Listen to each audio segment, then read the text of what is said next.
everybody. This is Anna and Bryan from Amata World podcast, and today we have our next guest for AI episode, Dr. John Fletcher, who is the chief scientist at the Innovation Game. Hi, John. How are you? Hi, Anna. I'm doing great. Thank you. How are you? Amazing. And yeah, thanks for joining us. And maybe can you give a quick introduction to yourself and your background so our listeners know your story and where you're coming from? Yeah, absolutely. So my name is John Fletcher. My background is really in maths and physics. I did a PhD in applied maths and theoretical physics here in Cambridge, in fact. And I had the amazing honour of having an office which was kind of opposite Stephen Hawking's office, even though I didn't work with Professor Hawking or work in the same area at all. But that's the sort of, That's amazing. He was a very inspiring figure. So, I do like to drop that in. But I haven't been in the academic world for a few years. I've moved into really sort of crypto incentives and AI and algorithms, as I'll tell you a bit more about. But the kind of origins of my interest in algorithms was from my background in sort of physics and maths, where I studied the problem where you're sort of trying to see how light scatters from fractal surfaces, and this requires a sort of a kind of that heavy sort of computational approach to figure out. You're trying to sort of estimate the fractal dimension of the surface from looking at the way that light reflects off it. And this was my sort of route into kind of understanding the importance of algorithms, and then the importance of algorithms to AI. And it sort of culminated in the Innovation Game, which is really a network, a sort of protocol for incentivizing people to develop more performant algorithms for science and technology and AI. And so I always like to ask this question, like, how did you get into sort of this field? Thinking way back, like maybe as a kid, were you always imagining yourself going into the sciences, or like how did this kind of came about? Well, I was actually now I come to think of it. I mean, from very early age, particularly interested in physics. I remember once I was inspired. It's quite an interesting story. I went to visit a library which was in Cambridge, and they had one of Isaac Newton's old notebooks that he sort of write into it. And he's had a sort of diagram of the way that a stone would move if it was sort of thrown, and the kind of gravity would pull it down. And interestingly, the diagram was wrong. So I knew enough about physics at that point. I was just kind of a school child to say, like, that looks a bit weird to me. And it said, in fact, on the thing that this was wrong, and one of his colleagues pointed it out, and this sort of inspired him to look into it more deeply, and he figured out all of these things that no one else knew. And interestingly, the main thing that I took from that was that Isaac Newton, this kind of legendary figure in science, is just a human being, right? He gets things wrong just like I do, and maybe if I just work hard, I can achieve great things as well, right? Like, it wasn't magic, it was, everybody was sort of fallible, and it was just about hard work. So that was probably my most distinct inspiration to sort of work hard and become a scientist, and thinking that it was really possible. So yeah, it started in physics, and I got more interested in maths quite late on, I'd say. So it's sort of when I was an undergraduate studying physics, I went on to sort of go more in a mathematical direction. I love this story. It's just like it's amazing. And maybe can you tell us a little bit more about what you're doing right now with the Innovation Game, and how it's connected to AI? Yeah, so the Innovation Game is a protocol. It was partially inspired by Bitcoin, interestingly, because Bitcoin was sort of quite a new thing when I was a PhD student, and I heard about it. And I just sort of thought, I did a thought experiment, and I knew that they had this proof of work system whereby lots of people do sort of calculations for hashes. And it has this sort of amazing effect that lots of people tried to design more efficient computer hardware for like computing the proof of work more quickly, with less energy. And that meant that they could earn more Bitcoins when they were Bitcoin miners. So I thought, that's quite a nice thing to be able to motivate people to do. And it's almost like they funded this research without ever really having to sort of find real money. It's like the Bitcoin, they created their own money to fund research. I mean, the research was into something which, wasn't really useful outside of Bitcoin. But I thought maybe if you can do that for Bitcoin mining, maybe you can do it for other types of research. And so this kind of led me to the line of thinking, like, what if I put my problem about sort of light reflecting from fractal surfaces, and you had to solve that problem as a Bitcoin miner rather than the regular problem that they have. And I thought, oh, okay, well then people will go out and they'll try and make more efficient hardware to solve that problem. And that would be great for me because I'm always trying to find a way to solve this problem faster. So it was a sort of realization about the mixture of science and economics. Like, as science has become such a big industry now, you can't really separate it from the economic component. Like it used to be about, I'm not interested in money, I just want to be a scientist. But ultimately, it's very hard to be make a huge impact in science these days without having quite a lot of money to spend on equipment, to spend on computers, because it's so computerized and industrialized. So you almost can't separate them. What is science about? Well, it's about fundraising and it's about being a great scientist. And interestingly, Stephen Hawking kind of taught me this. He had the most funding and the most PhD students of any person in the department by a very long way. And if you think about it, like, even though he was a great genius, he also had a lot of very clever people coming to him, wanting to work on his program of work, which he thought was important.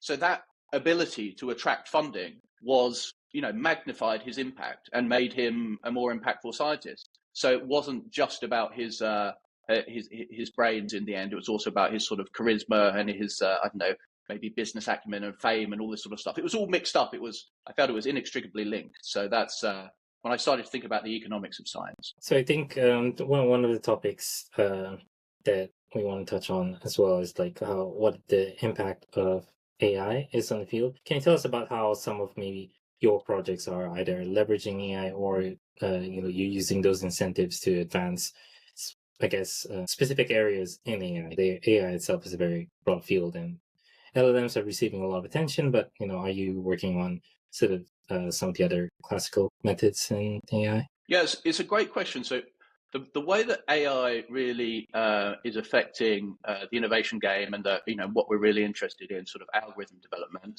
at the moment, is that we've got to a point where AIs can, in some circumstances, develop better algorithms themselves. So it's sort of autonomous AI-driven development.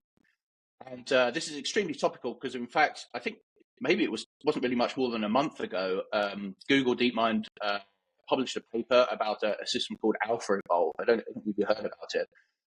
One of the things they put in sort of, I think it was 50 sort of classic sort of mathematical problems. And in 10 out of those 50, it managed to find an improvement upon the state of the art. So, of all the kind of humans, clever people working for decades on these problems, and they were really kind of classic, well-known problems, very important ones. In sort of 10% of it, they found something that was better than was ever been discovered before. The AI kind of figured it out. And there was one thing, actually, one classic example is like how to multiply these sort of 4x4 matrices, they're called, which are just arrays of numbers.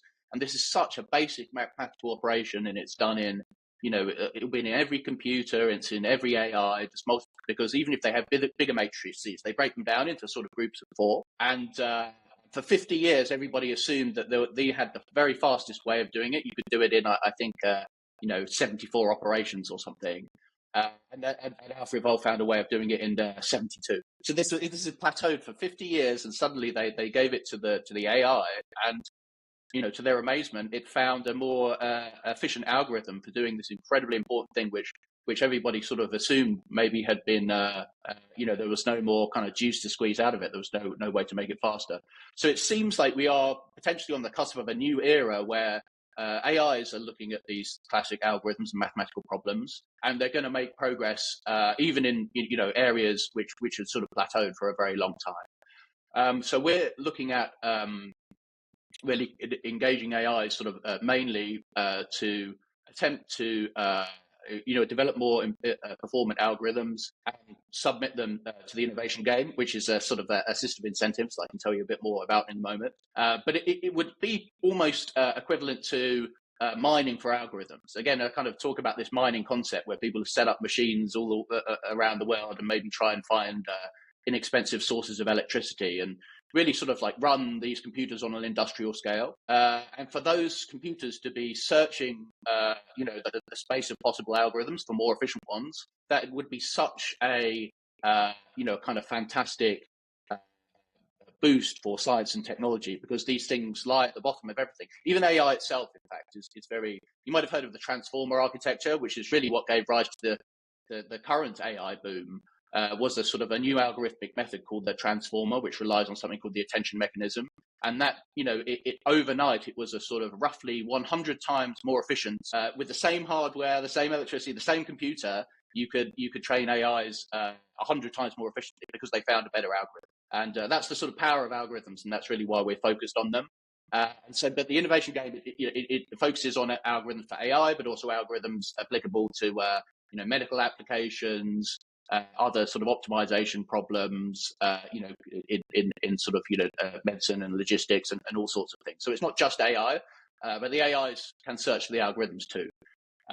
So these are sort of it sounds like a very technical application of AI. But the thing is about it is that mathematical methods are quite different than if you can develop those with AI. It's sort of a qualitatively different ability, because even though AIs can come with write poems, great prose, they can generate images, they can generate good music these days. Fundamentally, the AI is not built out of prose, and it's not built out of images, or it's not built out of music. It's built out of mathematical methods. So as soon as the AI can improve those, it means it can improve itself, and you get into this kind of sort of positive feedback loop, which is really like nothing we've experienced before in the history of science and technology. I think as well, just like when I met you on the event, it was kind of like some time ago, but you showed like a diagram with like the different and I think we spoke about like China, and right now the thing is, well, like the main problem that could happen, that some of the countries will be really ahead of the game just because of if they don't have any regulations in the AI sphere, whereas like Europe we do. And but what's your perspective on that, and how do you think we can stay afloat, like at least like in the UK with that? Well, I mean, this is such a great question, because of course it's nice to focus on the and think about the kind of positive benefits of AI, which are absolutely enormous. I mean, that it can push science and technology forward at a rate like nothing we've seen before. And of course, a lot of the increases of quality of life, over the past decades or centuries have been due to improvements in science and technology, better medicines, antibiotics, this sort of thing. But at the same time, it does come with risks. And one risk is that when you get into a sort of self-improving dynamic, if the AI can improve its own code and improve its own mathematical methods, it means that somebody who started out with a moderate lead can end up getting accelerating away from the competition, even this sort of second-place person. And that's because sort of the better that they get, the faster they improve further.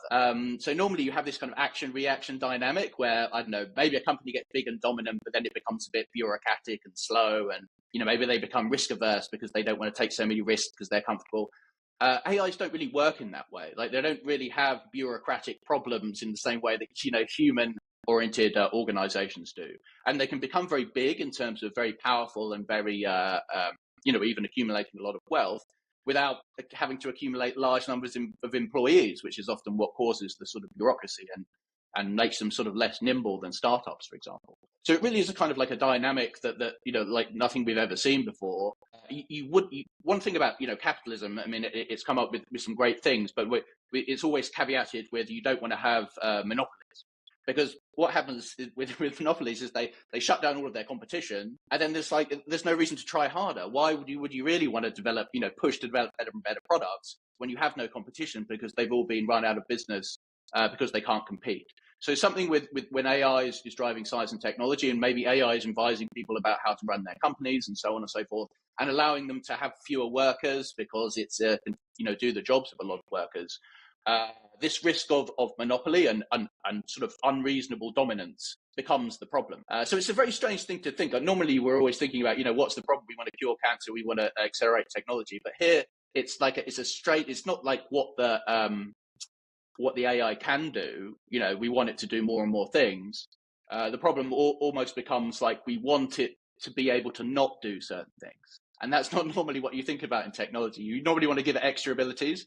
But in this case, you want to take away a few abilities from it, such as don't take over, don't do bad things, don't, so it is, this is one of the things that government, because it's so powerful, potentially so powerful, people can see where this is going, that it's sort of, it's left the kind of the world of business, and it's now become like a geopolitical issue with China and the US sort of competing and being suspicious of one another, that maybe they have, some secret advantage they're not going to divulge.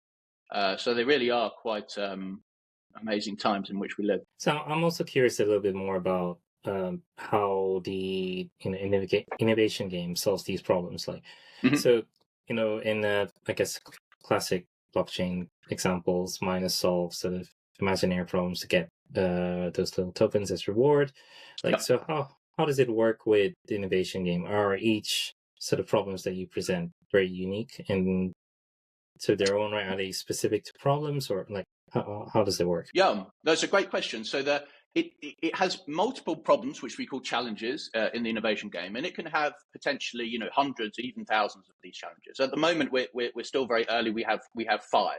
Soon to have 6, and these are things I think some of them that people can relate to. There's one called sort of capacitated vehicle routing with time windows, which is sort of famous in logistics. A problem called the knapsack problem. A problem called sort of vector anomaly search, which has all sorts of interesting applications, such as detecting denial of service attacks and so on, and searching vector databases. We've got something called hypergraph partitioning, which is for optimizing sort of parallel computers.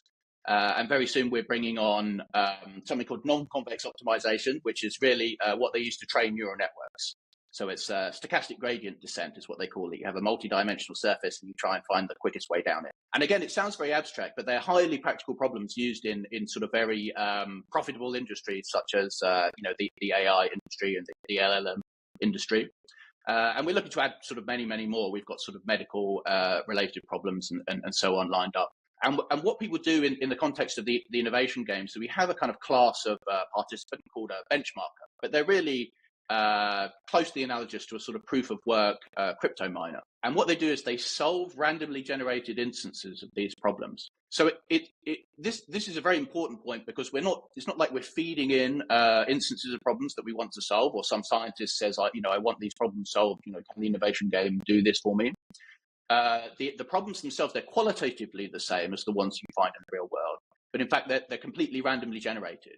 So the answer to them as such is not of particular interest to scientists or anyone else, because the problems are not specific, they're random. But what it does tell you is that any algorithm which can perform well on these types of problems, so-called synthetic problems, can also be taken and applied to a real world problem. And, if it does better in the synthetic problems, it'll very, very likely do better on the real world problems too. And so the function that these proof of work so-called benchmarkers serve is to really provide a market signal to tell us which algorithms are best and which ones deserve to be rewarded. So if they're adopted by the benchmarkers, it's very, very likely that they're the most efficient, right? They're not going to adopt a less efficient one, because they would be sort of run out of business, basically. They wouldn't be able to operate profitably. And so it means that we can just take this signal as to which is the best algorithm, and we don't have to worry about saying, oh, but this algorithm is better, but this one is better if you run it on a particular type of hardware. And so, does that mean that it should be rewarded? Well, what if that hardware is very expensive and not very, there's low availability? There's a question of is it really better? So it's like to incorporate all of these different market factors. So you can't just take the algorithm in isolation. You have to think about what hardware is available. Sometimes that provides an incentive to develop better hardware. And sometimes, because it has to be mass produced because there's demand for it, the unit cost goes down. And so it does make more sense. And so what algorithm is good and better than another one is when you think about it for a while, it becomes a very complicated question. But this proof of work mechanism sort of cuts through all of that. And we just say, it's whatever the miners are using, guys, nothing to do with us. If you take it up with them, if you don't think they're using the most efficient algorithm. And this is quite a powerful thing, because people like to be remunerated in a way that they think is fair. They don't like to think there's some guy in the middle saying, oh, actually, I think his algorithm is better for this reason, or your algorithm is better for that reason. We can simply abdicate all of that to the benchmarkers, and it sort of generates what we call a market mechanism for pricing, establishing the value of the algorithms which are submitted to the innovation game by the innovators, so-called. So it's a funny kind of, I would say, mashup between maybe a hackathon, like a perpetual hackathon, and Bitcoin, and science project. That might be a way of thinking about it. But maybe just like if you think in the future, it probably will be because I have a scientific background, and most of the time it just sometimes the funding is not like some of the projects are funded, but they're not Yes. actually like solving some of the issues, or just because of the hype, or so maybe it could be like a solution to that, which is that will be really great. Yes. And Well, you're yeah, absolutely right. I mean, it's interesting that what we offer is a sort of a prize, so people wouldn't get any reward at all unless their algorithm performs. So in a way, this is good because we don't have to pick winners. We don't have to say, oh, we think this guy's a good bet or that guy's a good bet. It's like they don't get rewarded until success is proven. So they might still have the issue of like, okay, like, you know, maybe I need some money up front, otherwise I can't employ the researchers. But when you have a way of monetizing the output, you can seek private funding, because then there's something at the end of it. There's a prize that you say, you know, some guy might take a chance on you, say, oh, these guys are smart. I think they might, you know, do well in the innovation game. So I'll give them some funding in return for a deal. I get a cut of the proceeds if they do win. And in a sense, that's better because private funding has advantages over public funding. For example, people can decide to take a chance on a sort of high risk, high reward endeavor. Whereas you think if you're an allocator of public funding, even if it's spectacularly successful, like they discover, you know, kind of new way of sequencing DNA or something, you as the person who decided to fund them don't get a cut of that.